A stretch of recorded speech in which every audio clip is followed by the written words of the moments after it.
اس لیے کہ ہم نے کون سا پڑھا ہے، اور جو ہم نے پڑھا ہے بغیر سوچے سمجھے اس کے آخر پہ ہمیں معاش چاہیے تھا، وہ بھی نہ ملا۔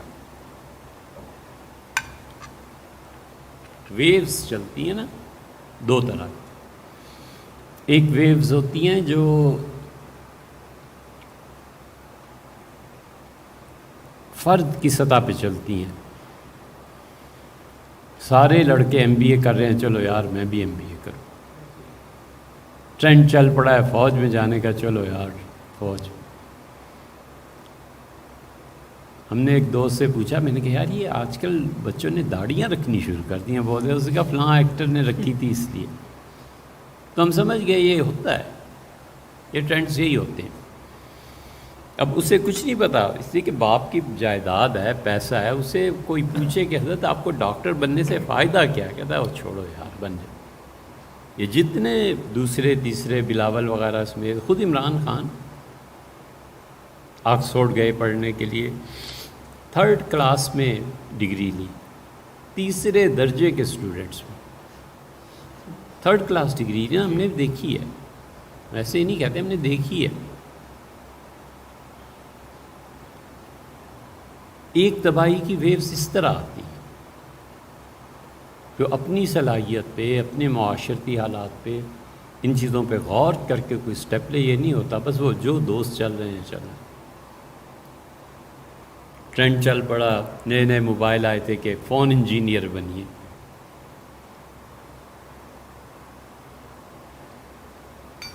شاید آپ کو یاد ہوگا کہ آپ کے بچپن میں گلیوں میں اشتہار لگے ہوتے تھے فون انجینئر بنیے، رکشوں کے۔ ایک ویوز چلتی ہیں نیشنل لیول پہ، اس وقت جو سمجھدار لوگ ہوتے ہیں نا، پھر ان کے کنٹرول کی بات ہے کہ اس وقت چیف کون ہے، اس وقت DGISI کون ہے، اس وقت پرائم منسٹر کون ہے، اس وقت صوبوں میں کس کے اختیارات ہیں، بڑی گہری اور ٹھنڈی سوچ کے مالک فیصلہ کرتے ہیں۔ ویوز چلتی ہیں نیشنل لیول پہ اور تباہ کر جاتی ہیں اور بنا بھی جاتی ہیں۔ ایک ویو چلی کہ صدام حسین جیسا شخص عالم اسلام میں کوئی نہیں، جو بچہ پیدا ہوا اس کا نام بھی صدام، اسی کے پیچھے چل رہے تھے نا۔ اس سے بھی پہلے ایک ویو چلی تھی بھٹو صاحب کی کہ بھٹو صحیح نجات دہندہ ہے، بھٹو گیا تو پاکستان ہی مٹ گیا، یہی تھی نا، گلی گلی محلے محلے بھٹو ہی بھٹو۔ اس قوم کو یہ دورے پڑتے ہیں، پھر انہیں دورہ پڑا صدام کا، پھر انہیں دورہ پڑا اسامہ کا، پھر انہیں دورہ پڑا خلافت کا کہ جی وہ تو لانی ہی لانی ہے۔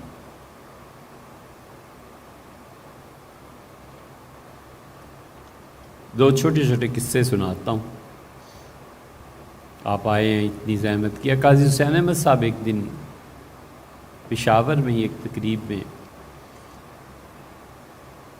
تقریب تھی سیاسی، ہمارا کوئی تعلق نہیں تھا، تو انہوں نے امریکہ کے خلاف بہت دھواں دھار تقریر کی۔ جب کھانے میں کسی وجہ سے جو صاحب خانہ تھے انہوں نے ہمیں انہیں اکٹھے ہی بٹھا دیا، تو سیٹھی جو ہیں پشاور میں ان کی کوٹھی تھی، سیٹھیوں کا ہوگا مقام پشاور میں بہت زیادہ، عمران خان بھی بہت جاتے رہے وہاں۔ تو انہوں نے گفتگو جو فرمائی قاضی حسین احمد صاحب نے، وہ ساری امریکہ یہ کر رہا ہے، یہ کر رہا ہے اس کے خلاف۔ تو میں نے عرض کیا کہ حضرت آپ جو کچھ کہتے ہوں گے سیاسی اعتبار سے میں ایک لمحے کے لیے 100% مان لوں۔ اب وہ مجھے بار بار دیکھ رہے تھے، میں ان کی تائید میں ایک جملہ تو کہوں نا کہ دو چار ہمارے بھی واقف تھے۔ میں نے کہا حضرت میں 100% مان لوں، آپ صحیح فرما رہے ہیں، امریکہ اس وقت سب سے بڑا شیطان ہے، میں یہ بھی مان لوں، پوری دنیا اسلام کا بدترین دشمن۔ میں نے کہا حضرت سب کچھ مان لوں، لیکن میں صرف یہ درخواست تو آپ سے کروں کہ آپ کا بیٹا امریکہ میں پڑھ رہا ہے، اسے واپس بلا لیں، ان شیطانوں کے یہاں کیوں پڑھا رہے ہیں۔ اتنے ناراض، اتنے شدید ناراض ہوئے کہ وہ کہنے لگے سیٹھی صاحب کس کو بلا لیا آپ نے، یہ کون ہے؟ ہم نے بھی دل میں سوچا حضرت آپ نہیں جانتے میں کون ہوں۔ اس لیے ہوش اور عقل سے کام لینا چاہیے. جو ویوز چلتی ہیں نا، اس میں لیڈر بھی اتنے ہی بڑے ہونے چاہیے. اور دوسری بات یہ کہ رحمت نام ہے اب جو جماعت اسلامی کے موجودہ امیر ہیں، سراج الحق صاحب. سراج الحق صاحب. سراج الحق صاحب اسلام آباد ہوٹل میں ایک نکاح تھا، تو جو لڑکی کے والد تھے انہوں نے بہت محبت سے دعوت دی، ہم بھی تھے. تو نکاح پڑھا کے جب فارغ ہوئے کھانے وانے کے لیے، ان چیزوں کے لیے، وہاں قریب ہی ساتھ مسجد عثمانیہ میں جمعہ پڑھانا ہوتا ہے، تو اس ایریے کے لوگ واقف ہیں. تو وہ فرمانے لگے کہ اب مولوی بہت اچھے کپڑے پہنتے ہیں، یہ ہوتا ہے وہ ہوتا ہے، میں امیر ہوں لیکن میرا حال یہ ہے کہ پشاور سے چلتا ہوں، کرائے کا مکان ہے، منڈاسا مارتا ہوں. منڈاسا سمجھتے ہو؟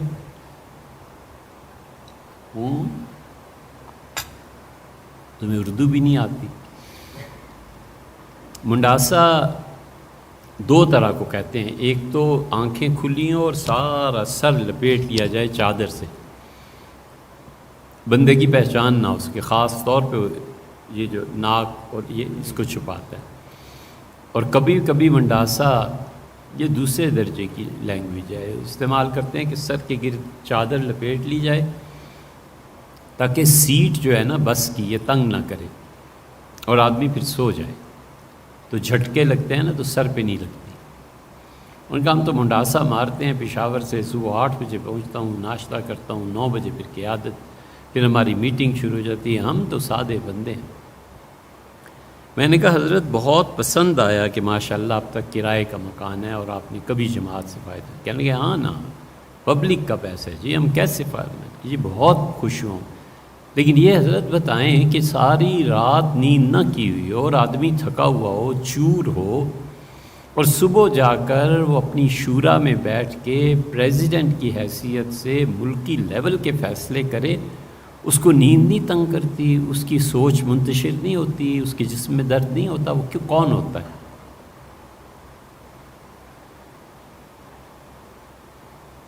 میں نے کہا اس سے تو آپ کے امیر بہتر تھے.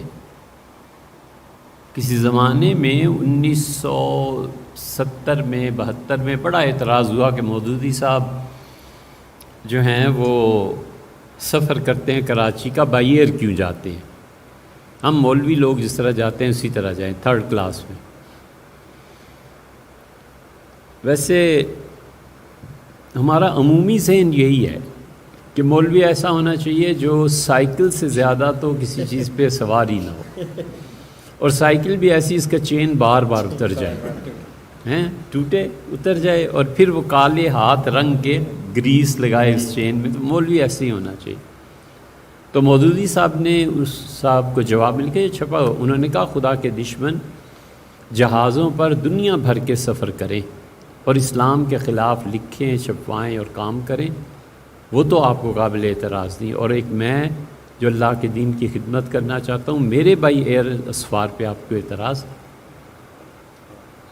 تو میں نے کہا حضرت اس لیے بہتر ہوتا آپ پشاور سے وہاں کی فلائٹ لیتے، رات سوتے، فریش ہوتے، صبح اچھا ناشتہ کرتے، جو آپ کا جی چاہے، پھر اپنے کارکنوں سے بات کرتے. یہ نارمل چیز